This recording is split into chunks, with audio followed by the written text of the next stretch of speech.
So first off, happy Turkey Week. And hopefully you're getting some time with your family. We have a lot of folks getting time with their families here. And so we're a bit of a skeleton crew. So we got Dutch, Tanya, Patty, Matthew, and on to answer your questions. Somebody says, gobble, gobble. That's about right. So before we go into the food coma, we have a whole bunch of fun stuff to go over, which is this week's questions. But before we do that, we got to talk about our rules. And our rules are simple. If you have a question that's going to be more than like a couple of words or a comment, if you actually have a question, put it in Q&A. And our people will get to it as quickly as they can and answer it. So use Q&A for your questions. Use chat. Somebody says, no rules in Kansas. And there's Sherry. She missed us last time. We were sad, Sherry. We were calling out for you. But if you have just comments, put it in chat. So like right now, you guys, you could tell me what you're going to have for Thanksgiving. How about that? What's going to be your main? Is it going to be turkey? Is it going to be ham? Is it going to be beef? Is it going to be tofurkey? I got some hams. Just let me know. I got to have Venice. Oh, shoot. See, somebody's going to bring it. Yeah. Yeah. Sherry was in Kirk. Oh my God. Kirkow, which off of Venezuela. Tamales, turkey, tamales, 2 tamales. Turkey times 2. I'm going to smoke a turkey. And I don't mean like smoke a turkey. I mean like smoke a turkey. Not the Snoop Dogg. KFC turkey, beef bourguignon. How do you say that? Oxtail, alcohol. All right. We got big rolling papers for that. I don't know. Pizza or fried chicken? I hate turkey. I'm going to ask that question again next year. Wagyu Prime, right. Snake River Farms. I've fished the Snake River up there in Idaho. You guys are fun today. So this is fun day because we're on a holiday week, but we still got a bunch of questions. If you have questions when we are not on the session, but you want to have a question answered later, go to taxtuesday@andersonadvisor.com. Just type that into or you send an email and it'll come to us. Somebody says sloppy joes. My wife hates that I eat sloppy joes. I do a manwich, like I actually keep the little pans around, and when she's not watching, I do it. Lau and poi. So Mark, you must be in Hawaii, and aloha and mahalo for joining us. Yeah, I like sloppy joes too. Anyway, what does that have to do with taxes? Nothing. You can't write off a sloppy joe. All right. So opening questions. Is there any differences between bonus depreciation and 179 depreciation, section 179 depreciation? Yes. And if yes, what are the differences? For example, I was told in 2023, the bonus depreciation decreases from 100% to 80%, but in 2023, the 179 depreciation remains at 100%, as long as the amount of item to be depreciated is less than 1,080,000. Is this true? So we'll answer all that for you. If I set up my LLC for real estate investing, but have not bought anything yet, can I write off the courses I have enrolled in to educate myself and equipment? Good questions. Can I run a payroll for my son, who is 18 years old, to manage my real estate properties? What is the maximum amount that I can pay him to support me in my business? Can I pay him $2,000 a month? Great question. Reasonable compensation. That's what that's going to fall under. Can you pay the high deductible health insurance premiums from the HSA? Ooh, really good question. Kind of an unusual one. Somebody says, I am a big dog. Hey, big dogs. That's a group down in Texas, and have lots of questions about forming my LLC for fix and flip business and how to effectively write off expenses for 2023. I haven't set up my LLC yet. I'm in the middle of rehabbing a house that we won't be able to put on the market until next year. Is it too late to set up the LLC and get those write-offs for this year? Does it matter if I'm not making any money yet? Should my LLC be filed as an S-Corp, but I would have to be earning income and paying myself something, right? Can you explain how it all works? So we'll get into that. Elliot picks these questions, by the way. For better or worse. Yeah. So, yeah, right. No. It's a great question. I gotta give you something. Yeah, we did just for your own FYI, we did have over 200 questions, and I read every one of them that you submit. So I do take the time to look through them all. So we appreciate you sending them in. And Ken, welcome from Wazilla, Wazeha, depending on how you pronounce it. What are the benefits of taxing my beauty salon as an S-Corp? Well, that's a pretty question. Wait, I need to land. No, that's not good. Forget it. Forget it. All right. Can you roll over money from a current 401k account into a solo 401k account to invest in real estate? Can you please explain the taxes I would be responsible for paying on any gains made on a real estate investment using money in a solo 401k? Great question. What is a tax-wise way to invest in the stock market and protect capital gains or minimize them? So we've had good questions today. Good job. You just had one that was a book. Yep. Hey, but we love those book questions. I own rental properties and manage them myself. Currently, I don't need the income right now. What are some strategies to get that income into a retirement account, such as a solo 401k, since it's not earned income?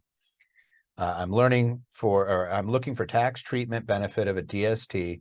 It would be done through a 1031 exchange, so I understand that part. But it sounds like not only would I get a new depreciation schedule, but I would get more. Granted, I should just get more just due to the new asset purchase price, right? What are the flags for the DST investment?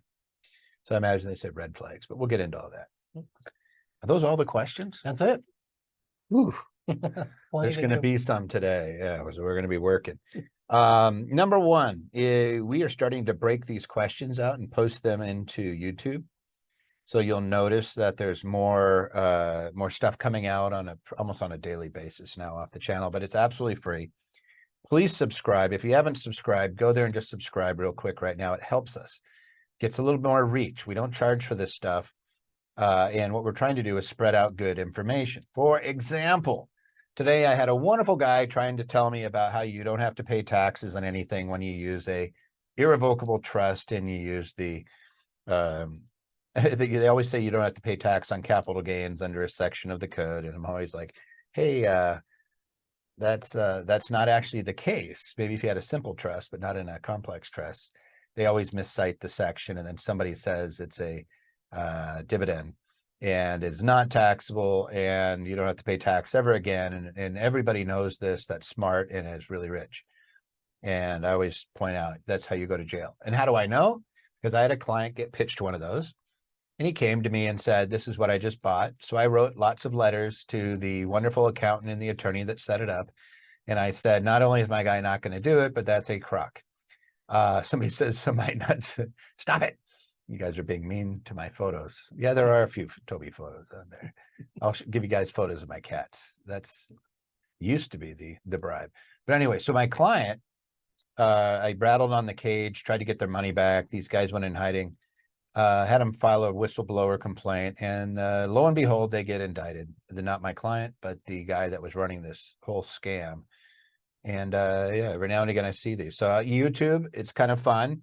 Lots of comments, and I learn lots of things that people are doing, and I can help them. Keep them out of trouble. In that particular case, kept them out of the slammer, because that would have been a very ugly situation. So CID did show up at their doorstep. Which is never exciting. It's never a good thing. CID shows that, right? So. In this particular case, they had my correspondence to the accountant, so they knew that this was the good guy. But something that you just have to be wary of is some of this crud that's going out there. So the reason I say that is because if we can share good information, then people won't make those mistakes. So feel free, subscribe and share it. And if you want to, come to our live virtual events. They're absolutely free. And we also have a 4-day live event. I think we still have availability for December. I think it's December 7th through the 10th at the Virgin Hotel and Casino in Las Vegas. Woo-woo! And you can come out and spend 4 days with us. Always fun. Clint, my partner, is going to be speaking. I'm going to be speaking. We got Flipping Boston. We got Ryan Gibson. We got Mark A. Latimer's coming out to teach on the trading. Oh my goodness. We got Michael Bowman, who's going to be out there, Amanda Winalda. Like, we got a really good team coming out for 4 days in Las Vegas. You'll learn everything you want to know about trusts, LLCs, corporations.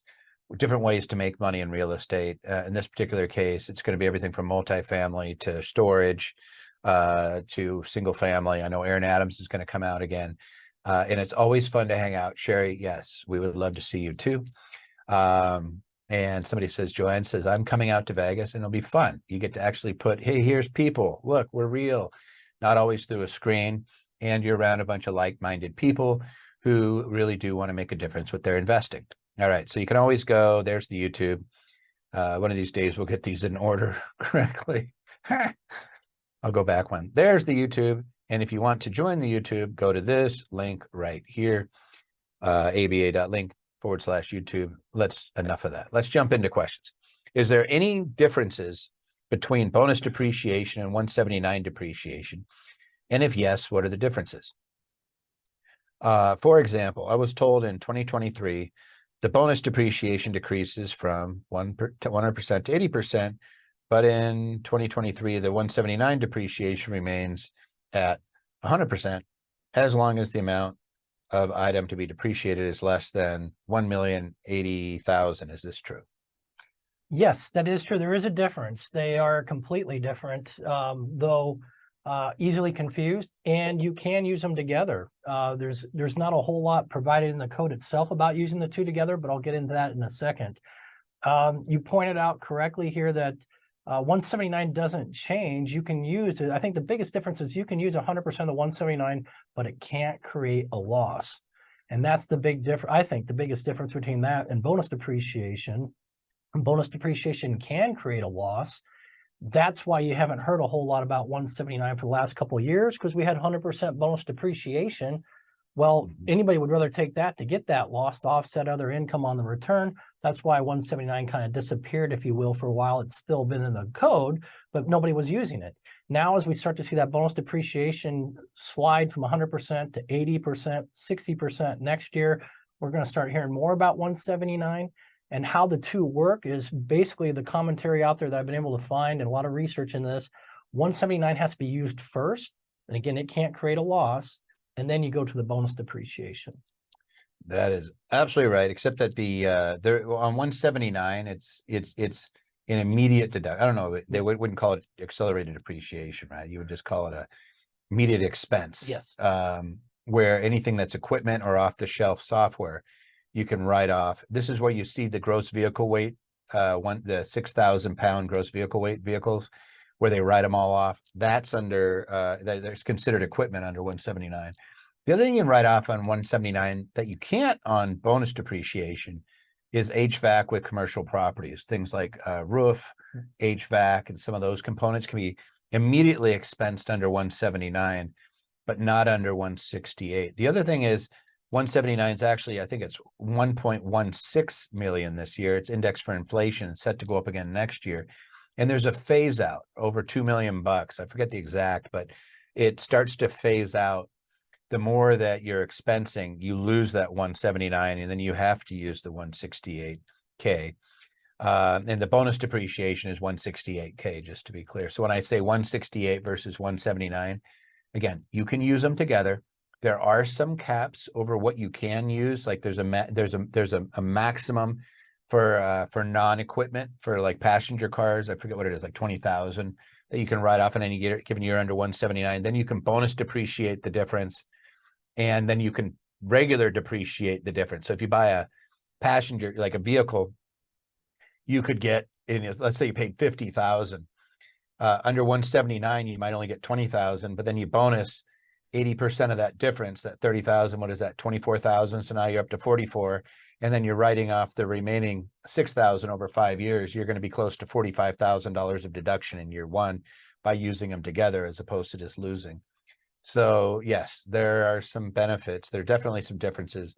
And as Elliot said, the big one is you can't create losses with 179. So when we're doing real estate and we want to create losses that we're going to use against other passive income, or perhaps we're going to use it as ordinary loss if we're a real estate professional, we need to use that 168K, the bonus depreciation. We wouldn't use 179. Great question. Next question. If I set up my LLC for real estate investing, but I have not bought anything yet, can I write off the courses I have enrolled in to educate myself and equipment. They're educating their equipment. No, educate myself and the equipment as well. Yes. So while one can deduct education expenses, typically if it's a new line of business, one of the things that we often do, we'll set up a C corporation. There you could deduct new line of business expenses. But here, depending on this LLC is taxed, and you say you're getting into real estate investing, which probably means a rental. That's something, an appreciable asset you wouldn't put into a C Corp. We typically would put that in maybe a disregarded LLC, disregarded to you. And there you would not be able to do education expenses if it was, again, a new line of business. As far as the equipment, you'll probably have no problem with the equipment, provided it's, reasonable and necessary for the business. Is there an issue with the fact that it's investing? Would you be able to write off education ever with investing? Yeah, that becomes real difficult with the investing is, if it is true investing of nature, then probably you wouldn't be able to deduct. There isn't any place in the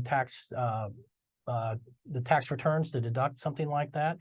So if we actually, are using the term investing in that we're just kind of sitting on the sidelines, then probably you wouldn't be able to deduct it even then. But if you're using investing in the sense that you're going to go out and get a rental property that you are renting yourself, then again, it would be, as I said, you probably need to set up a C corporation to take that deduction. Yeah, so it comes down to do you have a trade or business that can write it off? Investing, you get very limited on what you can write off it, especially like stock. You can't write off anything that's education or conventions or seminars or anything like that at all, period, unless you are a trader in securities, which means you're trading more than 750 trades a year, 70% of the days, and it's your major source of income. Really, really, really tough to meet. And like, I wouldn't do that to somebody. So the easy thing is to set up, like Elliot said, is you set up an LLC tax as a corporation or a corporation, specifically a C Corp, because just by being set up, they're a trader business. They don't have to meet the profit requirement and all that jazz. The other thing is when we used to try to write these things off, where would they go? On miscellaneous itemized deductions. So that was pre 2017, you could try to write them off to the extent they exceeded 2% of your adjusted gross income, which most people phased out anyway. There's actually a really good case called the Woody case. That was Woody v. Commissioner, because it was a gentleman by the name of Woody, not from, what's the Toy Story? It's not that Woody, it's Mr. Woody. But they went to a course. Actually, we had spoken to this individual and held the position that he couldn't write off what he was trying to write off. So he went to somebody else who did allow him to deduct it, and he got audited and ended up being a tax court case. So like we recognized it. We're like, oh, wow, we remember that. We told him he couldn't write off, and guess what the court's telling him? You can't write it off. It wasn't rocket science, but what it was he was a flipper. That's a trader business. You're not a real estate investor when you're flipping. You are a dealer in real estate. The problem is he took the course before he flipped a property. And so let's just use this year. This would be like he took a real estate course in 2023 and he bought his first property in 2024. Well, you can't take the deduction. You're not a trader business yet. You're not in existence. You're not doing the activity. So he lost the deduction under those circumstances. What is the worst thing that happens to you when you do it? Let's say that you did the education and eventually you set up a corporation and you're using that education as the means of why you're setting this up and you're implementing a plan. You could always grab it as a startup expense, and up to $5,000 you can immediately depreciate and write yourself a check for and reimburse. Otherwise, it's 15 years, anything over that. So if you're spending a lot on education, and we have clients that spend, it's not uncommon to see $30,000 to $50,000 to $70,000 with some organizations that are more on the higher end. They'll end up spending quite a bit of money on education. In that particular case, you want to make sure you have either an ongoing concern or you have a C Corp, or an LLC tax as a C Corp that's grabbing those expenses. Worst case scenario, you're writing it off over a portion of it off in year one and the rest of it off over a period of 15 years, but you're not losing the deduction. If the business fails for whatever reason, you can write the whole thing off when you dissolve the company. It actually becomes an ordinary loss instead of capital loss. So that's why whenever you're doing these, talk to your tax and asset protection professional when you're going into these before you start spending some real money, to make sure that you don't end up in a situation where you lose a deduction. I don't know a way that they're necessarily going to grab it unless they set up a corp, right? Correct. Yeah. I don't think that they would get it as an individual. Any clarification on that? No. Great. All right. So let's move on. Next question. Can I run a payroll for my son who is 18 years old to manage my real estate properties? What is the maximum amount that I can pay him to support me in my business? Can I pay him $2,000 a month? What do you say? You certainly can run a payroll. In fact, we highly recommend it. You'll hear us talk a lot about that, paying children, even if they are over 17 or 18. The amount you can, it has to be reasonable. So as to the maximum, there isn't necessarily any limit. It's just that whatever, you have to be reasonable for the services that the child is providing. That's typically always the case for payment. And so you certainly can 2,000 if that's reasonable for what the service is being provided, then certainly you could pay 2,000 per month. Yeah, it all comes down to what could you pay a third party? What would be a reasonable compensation? So the fact that your son is 18 years old doesn't really matter. It's about what they're doing. So, I used the example of the 9-year-old that was doing work that was payable, comparable to the Screen Actors Guild. It was actually a court case. And they said they're getting too much, but no, they would have qualified to be under the Screen Actors Guild for the type of work they were doing. And that was the amount, those hourly wages, just like $300 an hour. It's like some really high amount, if I'm not mistaken, that they were able to be paid. So it matters what they're doing. So if they're doing tech, it's really high. If they're sweeping a floor, you can't pay them more than what the going rate is for somebody who sleeps the floor, but it's a range. You don't have to pay the bottom of the range. You could certainly pay the top. 2,000 a month doesn't scare me at all, right? And if they're working on your real estate properties, here's the deal. If let's say they make $24,000 a year, the first $13,850, that's their standard deduction, zero tax. The rest of it is at 10%. So if you think about this, what if you had made the $24,000 and just paid for things for them, and you're at a higher tax bracket? Like it's not even close. You're going to save thousands of dollars by doing it this way. You do need to run it through payroll though, if they're 18 years old. And you can't get away from doing the employment taxes if they were 17. So if they were under 18, you could get away with the employment taxes if it was paid out of a real estate partnership. In this particular case, you're going to have to pay them either as a 1099, which means you're paying them as an independent contractor and they pay their employment taxes, or you're going to run it through payroll and you're going to pay the half of the employment taxes and they're going to pay half, right? So at the end of the day, my answer is yes, you could do it.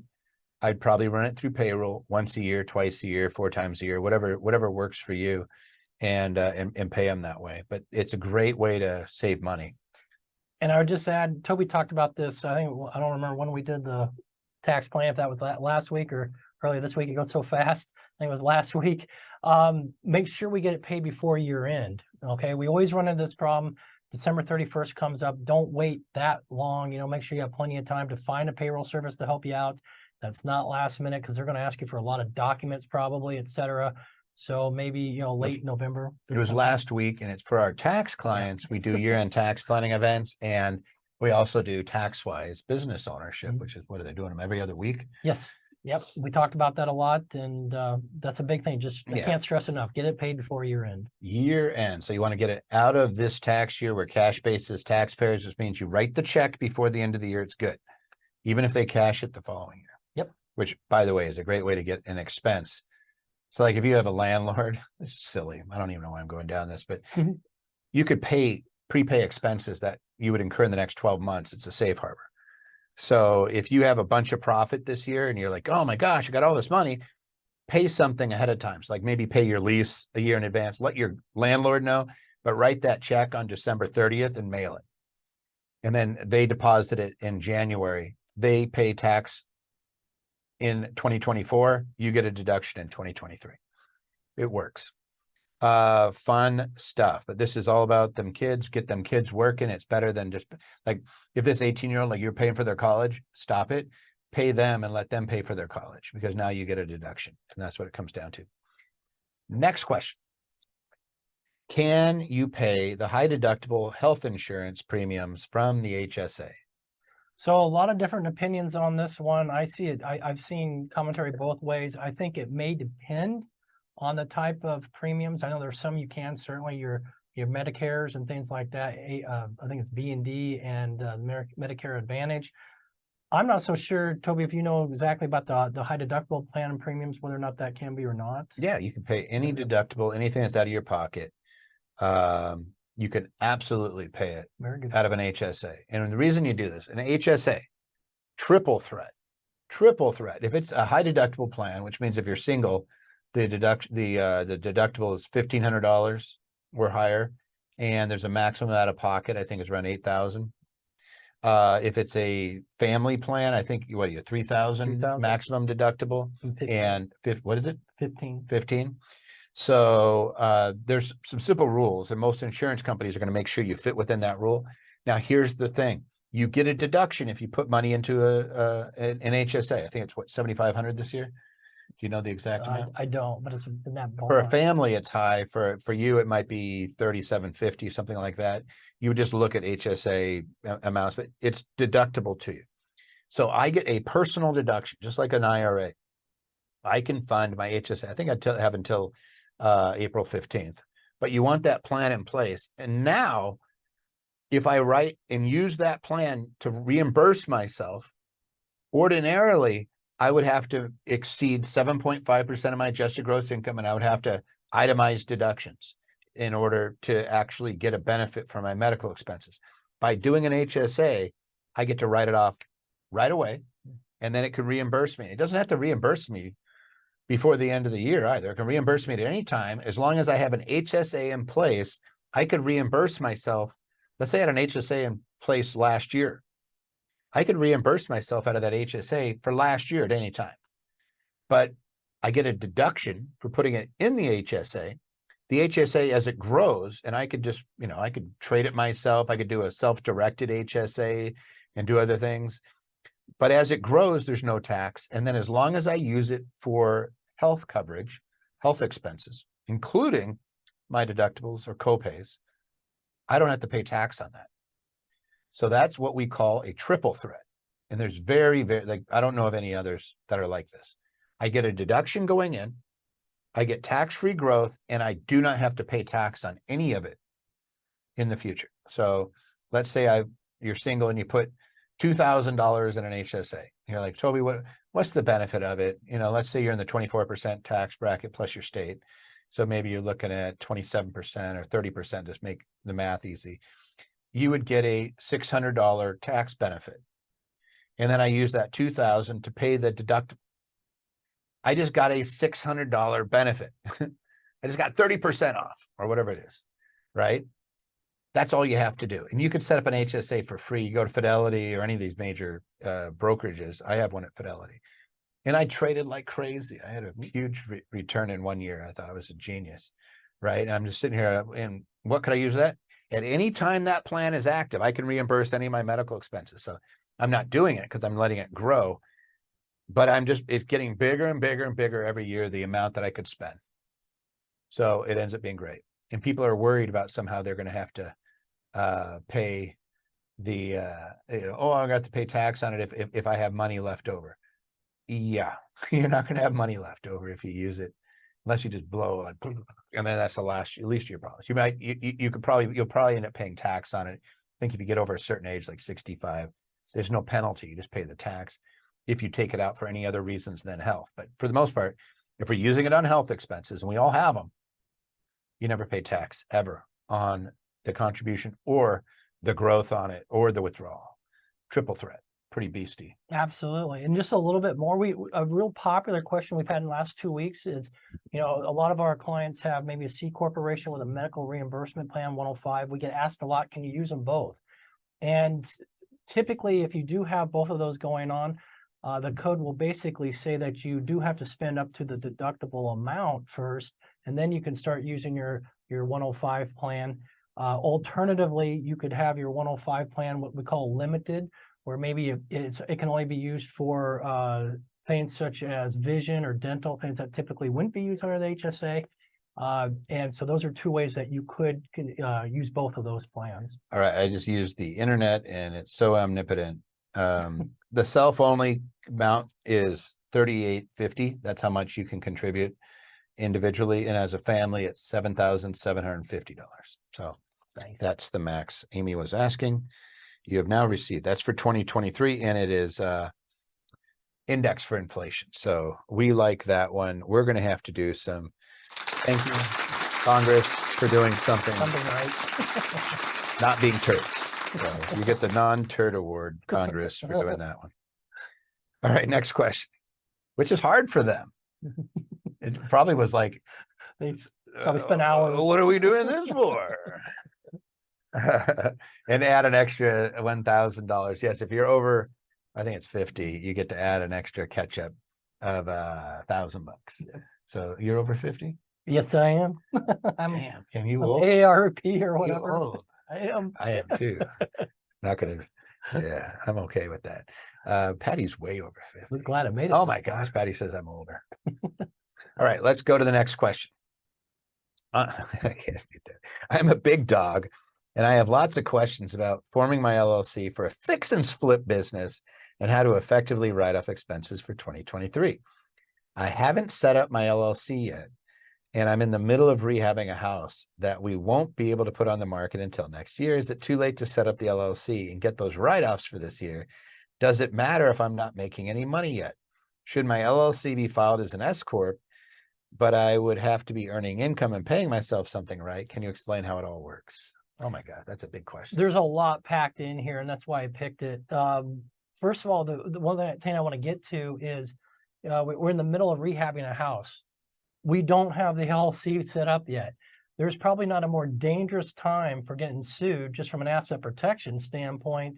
So I'm going to advise you get that thing set up. A story I've sometimes told the other tax advisors and other clients. I used to do a lot of Habitat for Humanity. I remember one time a gentleman brought his young son there to help out, learn about helping others and things like that. It was a very nice gesture. And he immediately goes for the automatic nail gun and starts waving around. Now, apparently those things won't fire unless you press them into a wall, but when it's aimed at you, everybody's dropping to the floor. So lawsuits are all over the place when you're rehabbing. So get that set up. It's just yes, exactly.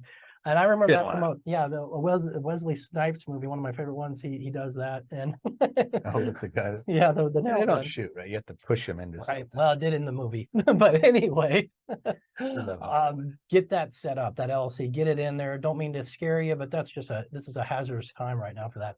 All right, on to the tax side of it. Write-offs. Remember, you're doing a fix and flip, and it's basically inventory. All your costs that you're incurring are inventoried, which means we don't get to deduct anything until the year you sell it. So right now, those are just going to pile up. We call it goods available for sale, lots of different terms, or just inventory. And so while you will get to deduct at some time, it won't be until you actually sell it that year. So we have a matching of when we sell and when we take the expense on those. That's the first thing. It's first two things I'd point out. Now, is it too late to set up the LLC? No, get it set up right away. How do we want it taxed? You're going to probably want it as an S-Corp or a C corporation, a corporation nonetheless, either way, because it's ordinary income subject to additional employment tax. Get it into the S or C. You can do all the reimbursements we talk about. Like I said, there's a whole lot packed in here. Yeah, and the difference between the S and the C is the S flows down to your return. You're kind of looking at it saying, don't I have to pay myself? You don't. The only time you have to pay yourself a salary out of an S-Corp is if it has net profits and you distribute them. So in this particular case, it's clearly going to have losses, right? And if you want the benefit of those losses, what you could do is set up the LLC, tax it as an S-Corp, because we're holding this property for inventory. You could incur a bunch of expenses. Do you have any income? No. Could you, in theory, create losses? Yes. And if you dump cash into it so you could reimburse yourself, you have basis. So you could actually create a loss this year that's going to offset your other income. Because you're obviously materially participating in this. So, I mean, I'm saying obvious, but you probably, because it looks like you're doing the fix and flip. And that would create a loss that you could use against your W-2 income if you want that deduction this year. Now, it ends up being a loss that gets passed down so long as you actually reimburse yourself for those expenses. I don't know what other expenses we have. Let's see. Most of the rehab gets added to basis, but to the extent that there's other expenses, like let's say you bought that nail gun and that nail gun cost you $500, we're not capitalizing that. That's an No. expense. Yeah. Let's say you fix something on the house that was broken. You're not capitalizing that. That you could safe harbor that and write it off as an expense now. You could generate some expenses that would go onto your personal return, things like that. And I guess I'm not going to repeat everything you said, but that fix and flip business, just remember that real estate isn't always passive. It's not always an investment. Sometimes it's a trader business. If you're a construction, if you're a real estate agent, if you're flipping houses, it's a business. It's a trader business. So it's not a passive activity, and you get to write off all ordinary necessary expenses. When you have that S-Corp, a little different. You can actually be reimbursing yourself an administrative office in your home. You can create losses that way. You could be doing 280A, which is another way to create more expense. But again, in order to write it off in 2023, you have to fund it and then reimburse yourself. If you want to wait until 2024, you could do that. And as long as you reimburse yourself from that business, and it could be after you sell, then all those expenses would actually go into the 2024. So just to reiterate, I would be setting up that LLC, taxing it as more than likely an S-Corp under these circumstances, but it would depend, if you have a ton of income, or maybe you have no income, this is all you're doing, then we might make it a C maybe. But for the most part, and it depends on your health expenses too, because you can write those off out of a C Corp that you can't out of an S-Corp with a health reimbursement plan. So there's some things we would look at, but for the most part, I'm going to say probably 90% it's going to be that S-Corp or LLC taxed as an S-Corp, and that we're going to want to probably get those things funded out to yourself. Somebody says, I thought it makes it more difficult to sell a property if it's set up as an S-Corp. No, Kim, if it's investment properties, we don't want an S-Corp, because if you take them out, it's taxable. So if you take it out to refi, like, hey, I have a house that I bought and it's in the S-Corp, and I pull it out to do a refi, that's a taxable distribution to myself of wages. Like, it's actually really heinous. It's ordinary income. Whereas if I am just going to do a flip and I'm going to sell it in there, it's not really considered investment real estate. It's not. So we're not in that same scenario. This is inventory when you're doing dealer. It's no different than if you were a car dealership, or if you were a mini mart and you had Cheerios on the shelf. You don't write off the cost of goods sold until there's actually a sale. So I hope that helps. I have 2 S-Corp businesses, Meta Spas, and would like to know what are some of the write-offs for the business. Oh, I'm sure, Regina, that we teach that, and I'm sure you could reach out. I would actually put it in the Q&A, and they can give you some of those ideas. All right. So that is that question. Anything to add? No, that's it. It's never quite simple, right? Like, sometimes you're going to get a little bit of it depends, and it depends on your facts and circumstances, but the general rules are there. All right. Next question. What are the benefits of taxing my beauty salon as an S-Corp? So there were a ton of S corporation questions. That's why you're kind of seeing a small theme here. Lots of benefits. The accountable plan reimbursements is a big one. That would be typically anything that you pay out of pocket on behalf of the corporation with your own funds. It's for a reasonable cell phone. That's one of them, certainly. Equipment, internet, accountable office, like your home. Yep. Hey, office. you're using my home as an office. Mhm. The place is getting a bedroom of its own. Yep. You can write off like the percentage of the use of the home under many different theories. You could be using net square footage. You could be using the room methodology. You could be using gross square foot, whatever's in your best interest. You could choose when you have an accountable plan. Keep going. Sorry. Yeah, actually, I used to get my haircut. A lady who had it in her basement. So there are lots of write-offs potential there. Corporate meetings.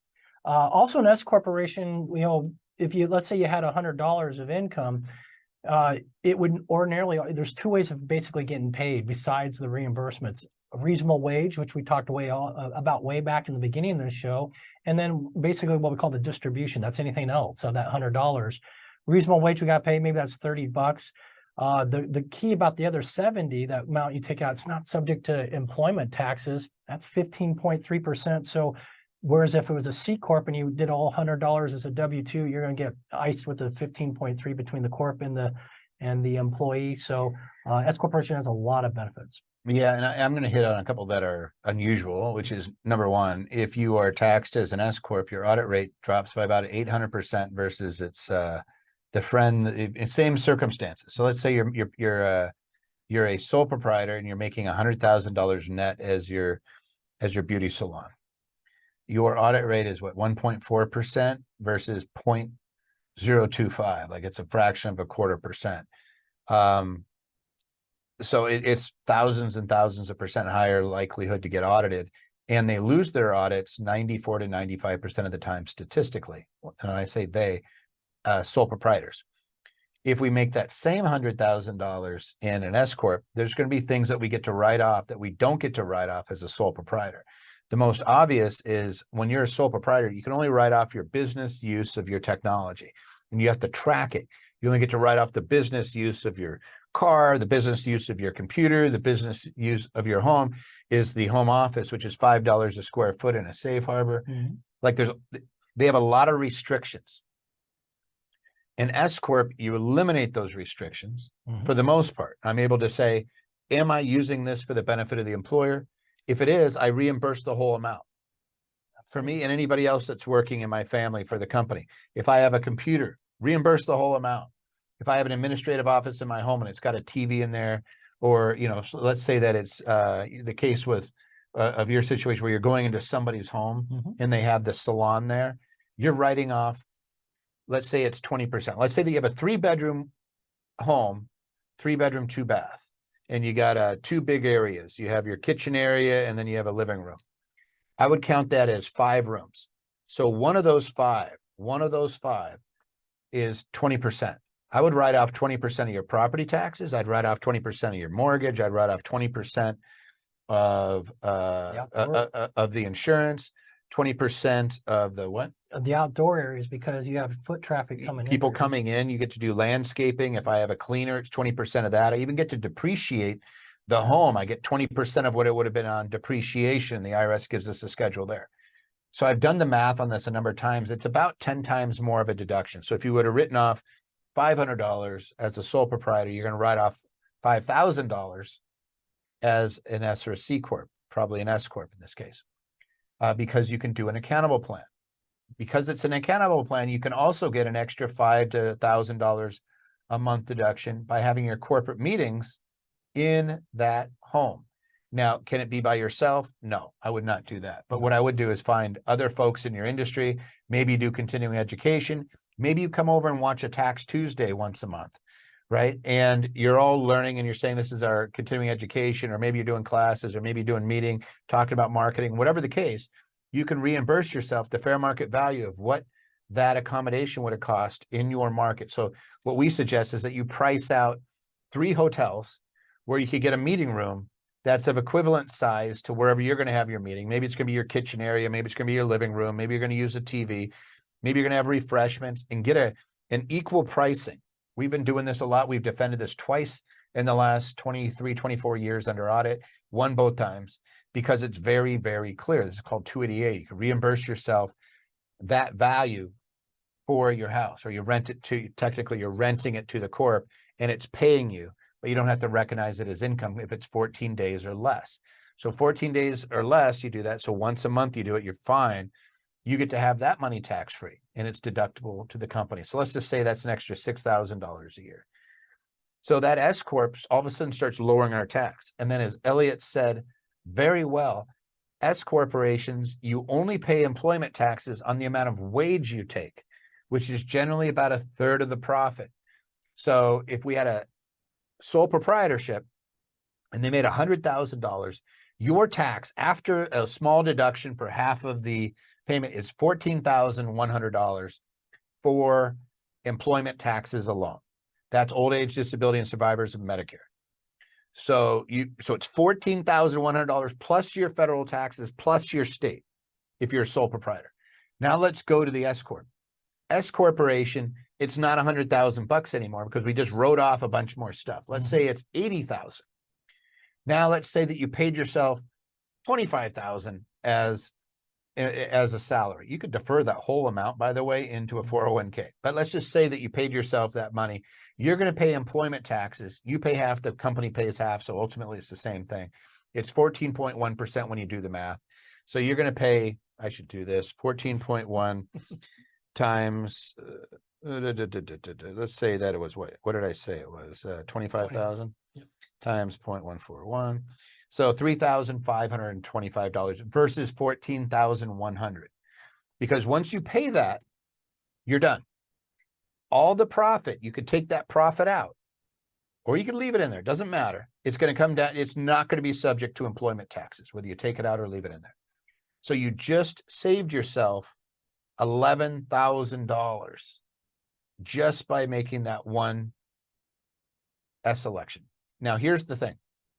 What people don't realize. And so if you are a sole proprietor right now and you're going, crap, but you're an LLC, we can make a late election for this year. So even for 2023, it's not too late. We can make a late election and treat you as an S-Corp, but we need to do a payroll before the end of the year.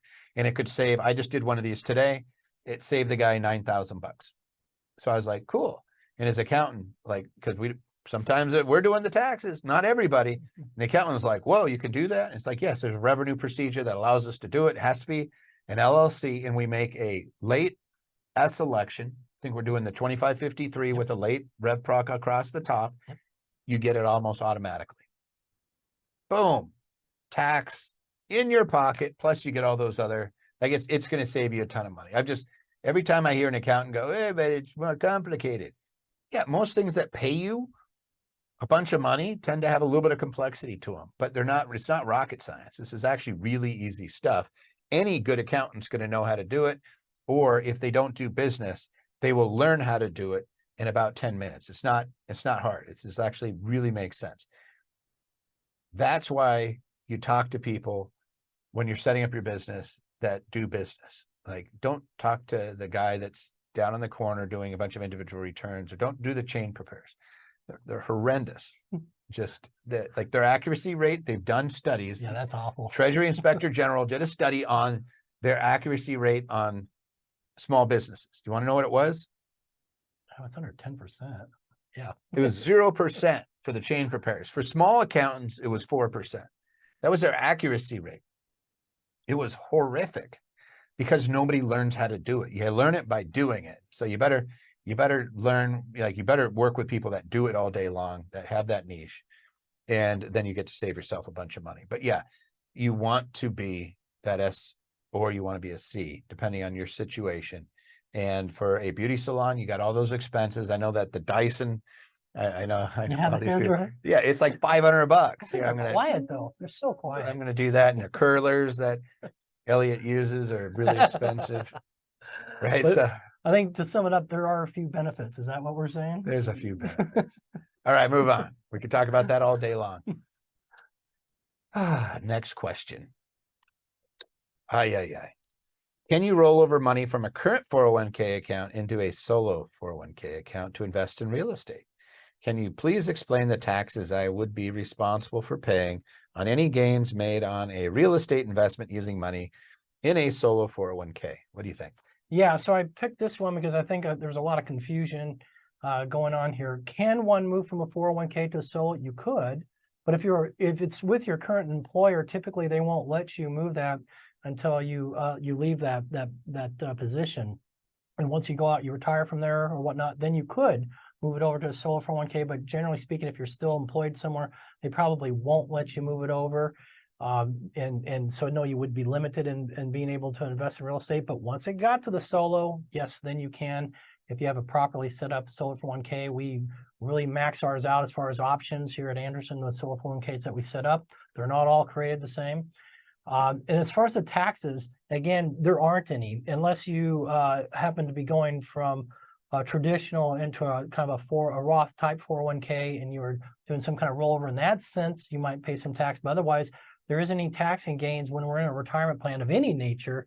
It just goes up tax-free until you take it out later on, typically at retirement.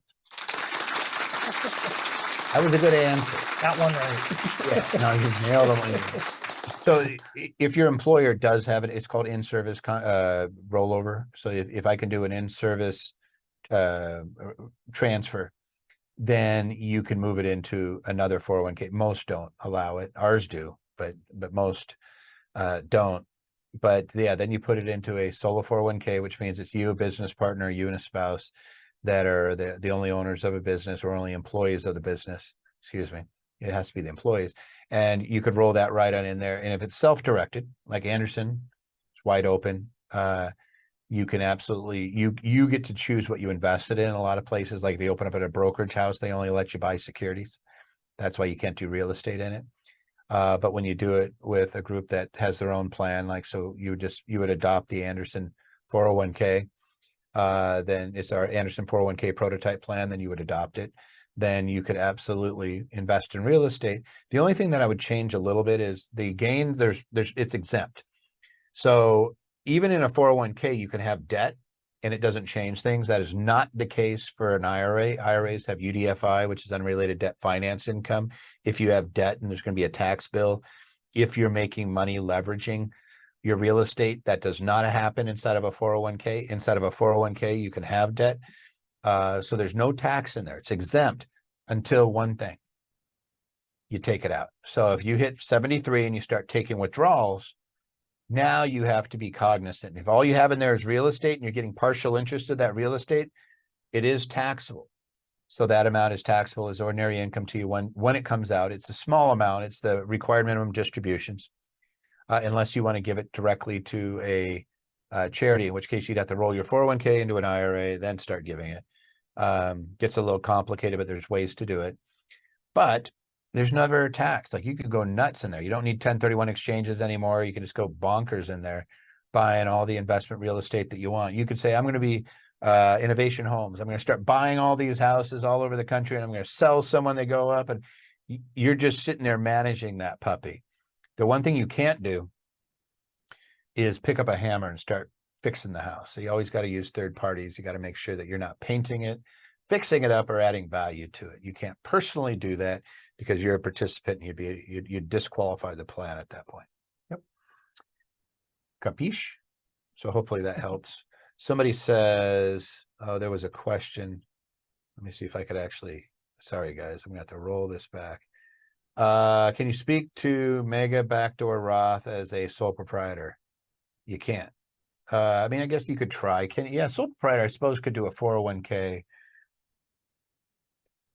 You'd have to put it in the employee side, like you'd have to have a bucket. I'm used to dealing with S-Corp and C-Corp, and you actually are an employee. You have three buckets. You have the employee deferral, you have the employer contribution, and then you have the Roth, and you do an in-service roll from the employee contribution that you haven't taken a deduction for during the year, and you roll it into the Roth, and you never take a deduction, and now you have $66,000 sitting in a Roth 401k. I suppose you could still do that with the sole proprietor because all of your income is considered employee. If somebody says you can still throw a hammer through the neighbor's window, that's John's already hitting the sauce. That's what's going on. Thanksgiving starting early. Anyway, you guys have good questions today. I know we're going a little long. Speaking of long, no, I'm just kidding. Tax and AP workshop, by all means, come and join it. If you want to learn about this stuff, I know I do a long section on depreciation and how I think I always go over 3 common mistakes made by accountants on real estate when they're taking the depreciation, how they treat it, what grouping elections are, how you benefit from it, everything from real estate professional to cost segregations and bonus depreciation. We're going to hit during that event. Clint does a great job going over land trusts, using anonymity, how to get your name off of your property so you don't get sued and you don't have tenants targeting you. The virtual one-day events, those are all listed there. I think we got November 30th, December 16th, and December 21st. And then the 4-day live event, by all means, come on out. Somebody asked, is it the same content? No, we have 4 days versus 1 day. 4-day, we're always doing about 6 hours. I mean, 1 day we're doing like 6 hours. These 4 days, we have a ton of different speakers coming in. It's going to be a party. We have a lot of fun, a lot of fun. So you should come. That's my pitch on that. No sauce for 10 hours of work to go. Oh, that's the problem, John. We need the vino. All right. Next question. What is the tax way to invest in the stock market and protect capital gains to minimize them? So generally speaking, we like to set up a partnership, put the trading into the partnership, and that partnership will be composed of a portion that goes to the individual, maybe 80, 90%, the rest to a C corporation. What does that do? Well, if we didn't do that and we had $100 of gains, normally that would all hit your 1040, 100% of it taxed on your 1040. But by putting it in a partnership, maybe let's call it 90-10 split, $90 will only hit your return. $10, we've automatically had savings there. We kept it off the 1040. It would go to the C Corp. You might say, well, it will still get taxed in the C Corp. Well, it would, but for that, it has all those reimbursements that we were talking about earlier, which you can use in the C Corporation, the accountable plan, all the office, the cell phone, everything Toby was talking about, mileage reimbursements, so on and so forth. Probably you're going to have more expenses to reimburse than what your 10% is. And because it's a partnership, we have a very special, unique payment called a guaranteed payment that you can pay to the partner, which would be your C Corp. That would get you more money into the C Corporation. It's going to allow you to get more money out of there tax-free to you, big deduction. And then that guaranteed payment, 90% of it would be a deduction on your personal return as well. I was trying to write so that I could actually do this. I always wondered how they did that. What Elliot just described, oh, this thing just doesn't want to do it. Oh, there it is. That's the weirdest thing. This thing does not like us today. Or you actually as an LLC tax as a partnership? Yep. Correct. What he just described is having the cash in that LLC where the brokerage account is held and having that corporation, what do you say, 20% or 10%? Either one. Yep. And that way, if money's made, it just automatically goes over there. But if I was talking about other ways, like, hey, what's the tax-wise way to invest in the stock market and protect capital gains? The best is always going to be a Roth IRA or a Roth 401k if you can get money in there, and then or an HSA. And then you never have to worry about paying tax. If it's the HSA and you use it for health, you never have to, you get a deduction and you never pay tax. If it's a Roth, you get you pay tax as it goes in. You're not getting a deduction for it, but then you never pay tax again. If you have expenses like Elliot just explained, you have very few options. Like you'd have to qualify as a trader in securities, which is really, really difficult to do. 750 trades a year, trading about 70% of the trading days, 4 hours a day, taking advantage of daily swings of the market. You got to be very, very active to qualify as a trader. Then you can write off your ordinary necessary business expenses, and then you get audited because you have zero income on a Schedule C, lots of expenses on a Schedule C, all your income sitting on a Schedule D, which to the accountants out there, they understand exactly what I'm talking about, but it's unusual, and the IRS likes to look at that and go, what the heck is this? And why are you trying to say that you're this thing called a trader? It does not exist in the Internal Revenue Code. It's a facts and circumstances test. We ignore it and just go right to that LLC Corp mix because there's frankly a lot more benefits to doing it that way. But still, there's folks out there that do the trader status. I get it. I'm just not a big fan. 24 years of doing this, seen too many mess ups, 25 years, actually. It's just seen too many train wrecks for my taste. And so the best tax-wise way to invest in the stock market and protect capital gains is, generally speaking, going to be that structure or getting it into an exempt plan. Here's another fun one. If you want a big deduction towards the end of the year, like let's say you're looking at it right now going, hey, I know that I am service driven. I want to create something that's for my family, a foundation. Maybe it's I want to do charitable work. Maybe I love, like you did, Habitat for Humanity. Maybe I want to do affordable housing. And you want a big fat tax deduction.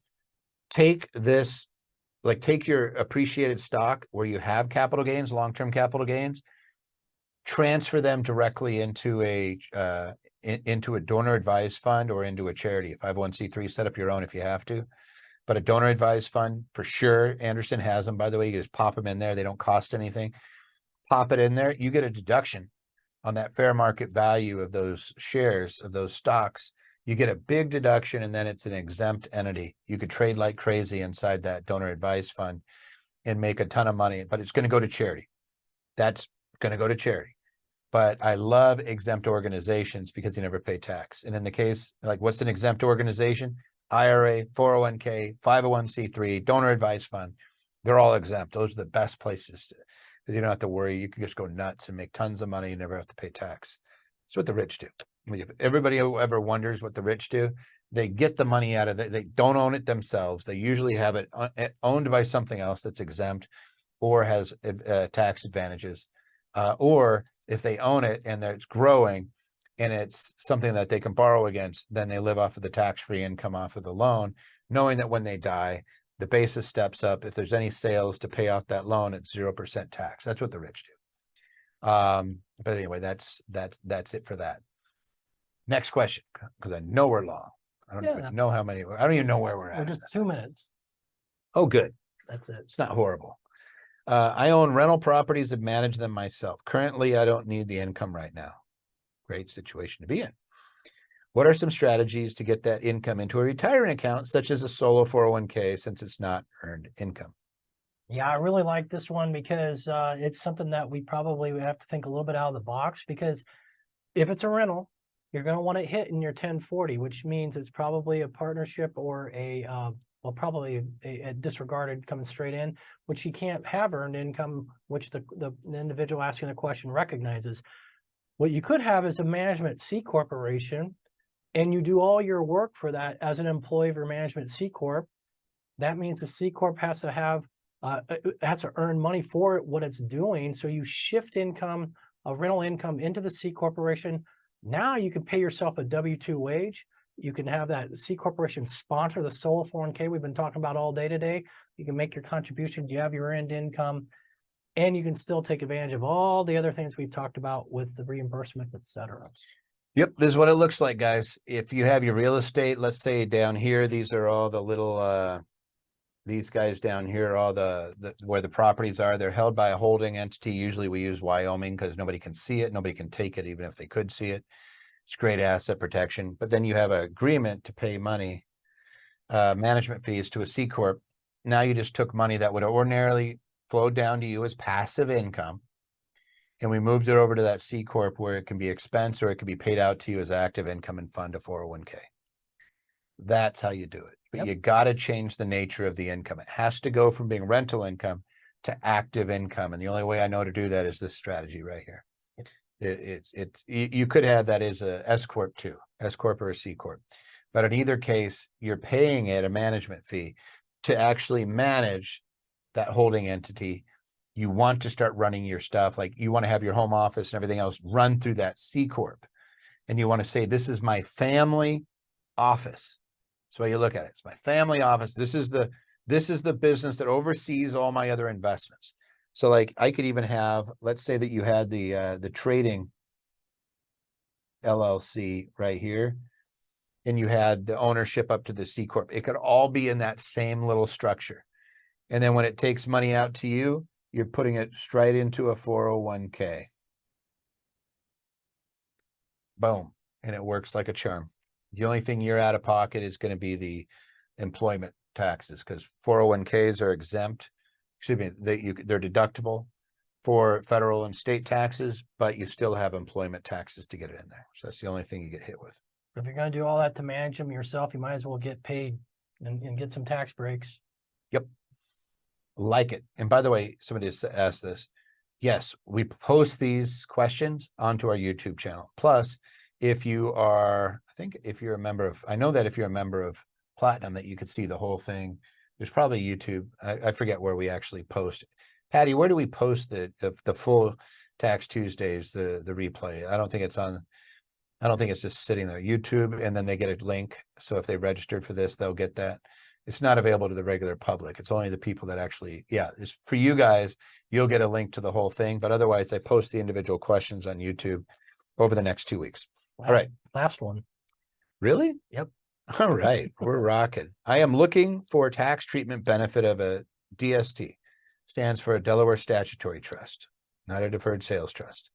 Delaware Statutory Trust. It would be done through a 1031 exchange. So I understand that part, but it sounds like not only would I get a new depreciation schedule, but I get more. Granted, I should get more just due to the new asset purchase price, right? What are the flags for a DST investment? So I picked this one because Toby actually has a video that I did with him on it. But we were looking at, if you have capital gains sitting there from a real estate investment, what are the different ways you can maybe postpone paying tax on it, defer it, etc. DST was one of them. Spent a lot of time looking and learning about that myself during that period of time. You may or may not get a new depreciation schedule. Whenever we're doing a 1031, it carries over what your prior basis was in the relinquished property, the property you gave away. You had a basis left over, that becomes a basis in the new. As you point out here, though, if you had more that you paid more for the replacement investment in the DST, then yes, you might get a different depreciation schedule on the newer stuff. They'll work out with that with you, how that all works. What are red flags? I think the things we always talked about is it's just not very liquid when you have that Delaware statutory You trust. are stuck. And then what Yeah. some people do is they do an uprate. Mhm. So with the Delaware statutory trust, they say the trust is treated as though you own the underlying real estate. So when you buy into it, it's 1031 qualified because they say it's a Delaware statutory trust that's really the real estate. But you're stuck with a piece of real estate or whatever it is that one is invested in. And let's say you want more diversification. You don't want to be sweating it. Like, hey, I don't want to be just in one apartment complex or whatever this happens to be. Then you may just roll it into an uprate, which is another fancy way of converting a 1031 exchange property into a fund, into an actual REIT that holds lots of diverse real estate. Yep. But again, you're illiquid when you're in that the Delaware statutory trust. It's usually you're going to be there for a while. It's hard to get out. Yeah, so you might want to think of the uprate. I know in that video, one question Toby asked me about it was the depreciation recapture. Technically, there isn't any depreciation recapture, but there is unrecaptured 1250, which I wasn't trying to be cute with it. So you will have what commonly would be thought of as depreciation recapture, but we just call it unrecaptured to 1250. So on the DST, yeah, and an uprate as well. yeah. So there might be some Yes. depreciation. So there might be some tax hit. You might be able to avoid the capital gains, but you're not going to be able to avoid the later on when you finally sell. It will defer until you're out of the investment. But oh yeah. Okay, as long as you don't sell, you don't have any tax. Correct. Yeah. All right. Somebody says that's what is an uprate? Umbrella Partnership Real Estate Investment Trust. I had to memorize that one. It's a much bigger Delaware statutory trust with more, I think, better. It's a REIT designed to allow you to roll a DSTs or other 1031 exchange into it. Usually when you 1031 exchange, you have to do it yourself. Like you're gonna have to, it's entity to entity. So if I have an LLC and I 1031 exchange, I got to take title of other real estate in that LLC. But in the case of a DST and an uprate, they said you can do it. It counts as owning the underlying real estate. So it ends up working great. Real quick, I want to do a shout out to Matthew, Patty, Amanda, Dutch, Tanya, Trisha. We had to bring some more people on because they've already answered 141 questions. To the folks that are waiting, there's 16 questions right now in queue. We're answering them as quickly as we can. These guys are working their tails off. They don't get paid to come work these things. They're doing it because everybody loves Tax Tuesday because we're weird. We like talking tax. We like talking that tax. If you like taxes, if you like asset protection, if you like passive income, please go to my YouTube channel and subscribe and share it with other people. Not just mine, but also Clint Coons. They always put mine up, but my partner Clint Coons does more on the asset protection side. He does a great job too. They're free. We don't spam you. All that happens is it lets you know when a new video comes up. Come to our tax and asset protection workshop if you haven't been. They're fun. We have the live ones. We do them about 4 times a year where we do them in different locations. We did Orlando and Vegas. We just did 2 in Vegas. So we did one a few months ago and they said, boy, that was so much fun. Let's do another one in December. I'm like, what happened to Tahiti? I was ready for Tahiti. I was hoping for Hawaii. I always like Hawaii. So please come to an event, share it with other people if you think that they might benefit. And then if you have questions, even when we're not on, just email them on in, because Elliot likes to take the 10 most difficult ones. No, he goes through them and looks for things that we're seeing repeated. Like, so he said, hey, I had a bunch of questions about S-Corp, so he's going to take a representative question so we can answer it and get to the most. But we still answer everybody's questions. We always like to take care of our people. And then visit us at Anderson Advisors. Yes, somebody says go to Bora Bora. That's where we should do a tax and AP That's a event. good idea. There it is. So Charlie, you just nailed it. So we're gonna go to Bora Bora, and I'm just gonna start picking weird places where I can drink with John. Apparently, John, right around. Yeah. No. Anyway, really do appreciate you guys coming on and coming. So we got a lot of people that are voting for Bora Bora. I'm with you guys. We'll do it on like maybe there's a conference room out over the water. They probably don't have electricity on it, No, but we all don't right. care. We'll be okay. Right. We'll be sweaty and we'll be Make talking do about somehow, taxes. huh? Sweaty taxes. Hawaii Convention Center, done events there. I did it with gosh, what was it? iHeartRadio had me over there once. We taught a bunch of people over on the island about financial planning. So it was funny. They do have electricity over the water bungalow. All right. So then we could do a PowerPoint. Someone's done recon already. All right, guys. Have a great Thanksgiving. We will continue to answer questions. So I'm going to say sayonara. They're going to keep this on until we answer all your questions. We're not going to leave you hanging, but we're going to ask people, hey, don't ask more questions. Let these guys go home. And we'll see you at the next Tax Tuesday. Thanks, guys. Hey, thanks for watching. Click the link so you can join us live and get your question answered by myself and my tax team.